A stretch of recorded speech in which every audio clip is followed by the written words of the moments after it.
Many of you have joined me in the silliness that is the random prompts that I draw. But this time, I'm going to slow down a bit so you can see how I approach the drawing process. G'day, I'm Hockey, the ad hoc artist, and on this channel, I like to do different drawing challenges. The challenge today is for me to show you how I create a new drawing. I'll break down the face into its main elements, and I'll show you how I draw those features.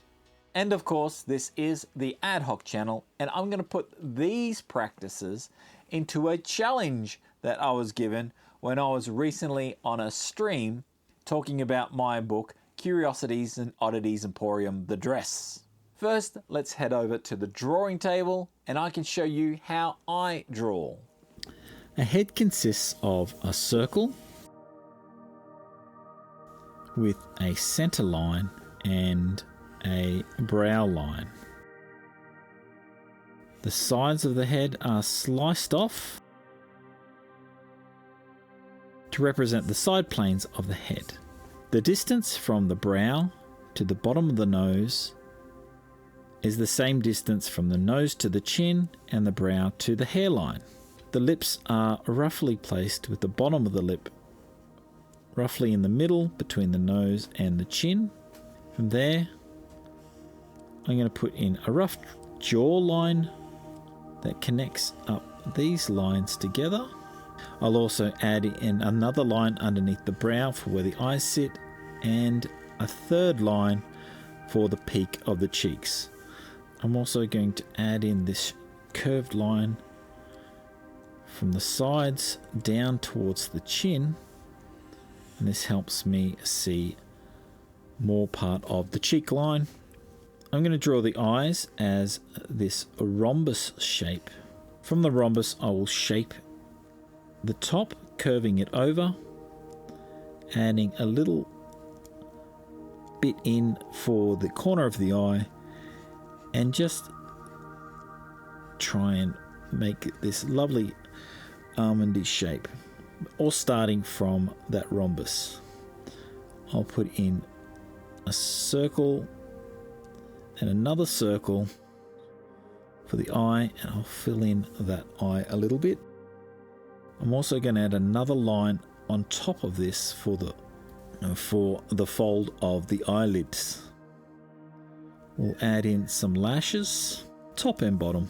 That is the basic eye shape. We can add that eye to our model.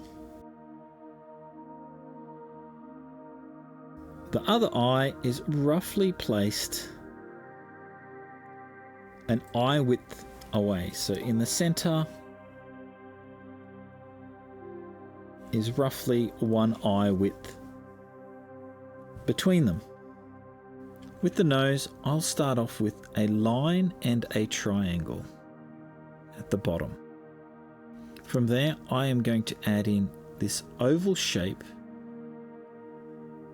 This will help me represent the nostrils, and a circle which will represent the ball of the nose. I'll start to shape those. I'll place this little bean shape in here for the inner nostril. I'll round up the outer nostrils, and I will start to shape the ball of the nose. I'll even add a ridge in to the top here that helps me distinguish that 3D aspect. We can move the nose onto the face. With the lips, I like to start with a line. In the center of the line, I'm going to draw a circle. Underneath the line on each side, I will draw 2 ovals. I'll cut out a little V in the top of this top circle, and then I'm going to connect the corners of the mouth, wrapping around these shapes. I'll take it from the corner and connect it to the top parts of the V. I'll shape them a little bit to give them a bit more of a form to them. Same with inside, I'm actually going to wrap it around those shapes a little bit. Same with the bottom. I'll add this little bit in here, thicken up that line a little bit, and darken off the sides in the corner of the mouth. Place that onto our form. The ear is actually kind of tricky. It is a oval shape, and inside I will draw these simple shapes to get me started of how I will end up drawing the ear later on. But that's an ear from the side if we were looking directly at it. I start off with this. I'm going to keep those ideas in mind, as I'm going to have this curve come to a bump and then circle around. I'll have this other longer curve coming down, and then inside I will add a couple of little shapes like so. Clean that up, and the ear will roughly be the same distance as the eyebrow to the bottom of the nose. We will put in a neck. That will give me the rough shape of the head, so I can finish that off, clean up all these lines to turn it into a head shape.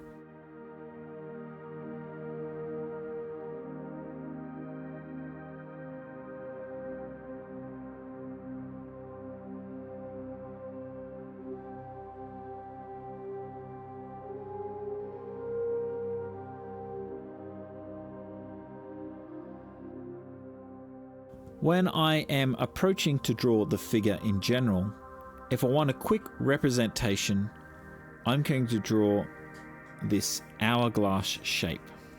I will use this shape for females, and for males, I will change some of those proportions. From there, I will quickly draw in the head, just as a circle, and I will draw in the legs coming from the bottom points, and the arms from the top points. I'll use this shape as my basic stick figure. I can place this shape in different positions. These shapes are great for setting up a scene, but if I actually wanted to make the forms more full, I'll make this oval shape for the chest, adding a center line and also cutting off the sides. It's a bit more like the head shape, and adding a line for the bottom of the chest. I'll add in a V shape for the bottom of the ribs and a line at the top for the clavicles, circles for the top of the arms where the deltoids are. I will place the head on top. I will place the hips in. Usually I will create this semicircle, and then I will shape it into an underwear shape. I can connect these lines. I can square off this just to help me place where my legs will go. I'm going to do this curve at the front for the front of the legs, and a curve backwards for the back of the legs. I'll make some straight lines for the other side, these curved lines for the feet. For the arms, I will do something similar. I will curve the arms, even put in a ball for the elbow joint. Circles for the hands, and I'll sometimes draw out the fingers. I'm not going to go into too much detail of where I'm going to go from here when I'm drawing the full figure. But this is my rough skeleton that I will start to draw on top of. Just so you get an idea of where I'm coming from when I'm drawing the figure. Now you know what I am thinking about when I am creating a new piece of work.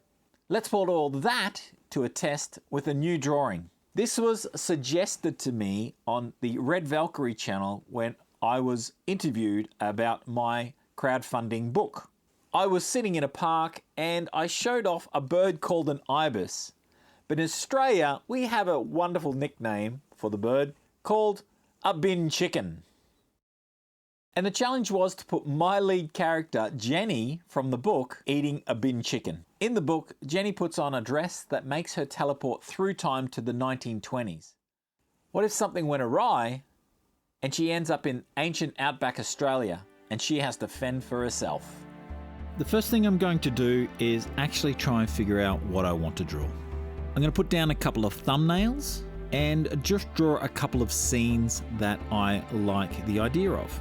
What this does is it just helps get the creative mind flowing to figure out where I'm going to take this piece. I do it a slightly larger one of the idea that I had and just thinking, is this the concept that I want to go with?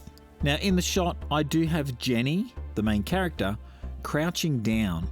So I went and pulled a few references to help me get that shape of the legs and the torso to be able to draw it a little better. And with those references, I created another little rough sketch and I decided that I will use moving forward to the main piece.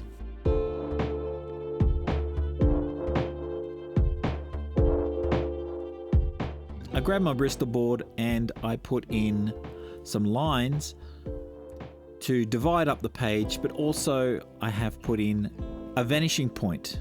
From the vanishing point, I will create some lines just to help me visualize the plane that I am placing the scene onto.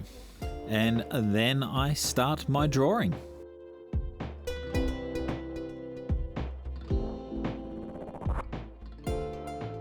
In Curiosities and Oddities Emporium, the dress, Jenny buys a magical dress that, upon wearing, transports her through time to a 1920s jazz hall in England. She discovers that there is a murder that takes place, and she tasks herself with trying to save the victim. Until one of her visits back in time, something went wrong. The dress sent her somewhere different. She arrives in the red dirt lands of outback Australia. Startled at first at this new environment, she tries to use the dress's powers to return home, but it didn't work. Panic sets in as she realizes she is now trapped. She has to use her wits to try and survive. She spies on a local Aboriginal tribe, watching them hunt and gather food and water. She starts to teach herself how to forage. Out of stones and sticks, she makes a spear.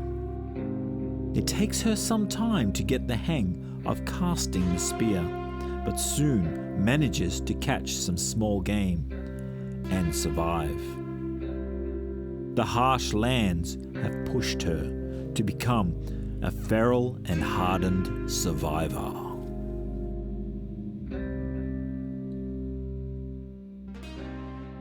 Well, there you go, Jenny in the outback of Australia. I hope seeing my process has encouraged you to at least attempt some drawing. And if you do go and do some drawing, just remember to keep it with easy shapes, keep it simple, and most importantly, just have some fun. I've left this at the pencil stage, but if you'd like to see me ink this and colour this, please leave a message down in the comments. And while you're down in the comments, let me know of any other tutorials or breakdowns you'd like me to run over. And importantly, if you have any suggestions for some crazy, wild, random artwork you'd like to see me attempt, you can pop them in there too. Please go and draw upon the like button's power. And if you haven't subscribed, I hope that you will come and join us again. It has been awesome to have you with me today. You have a fantastic day, and I will catch you later.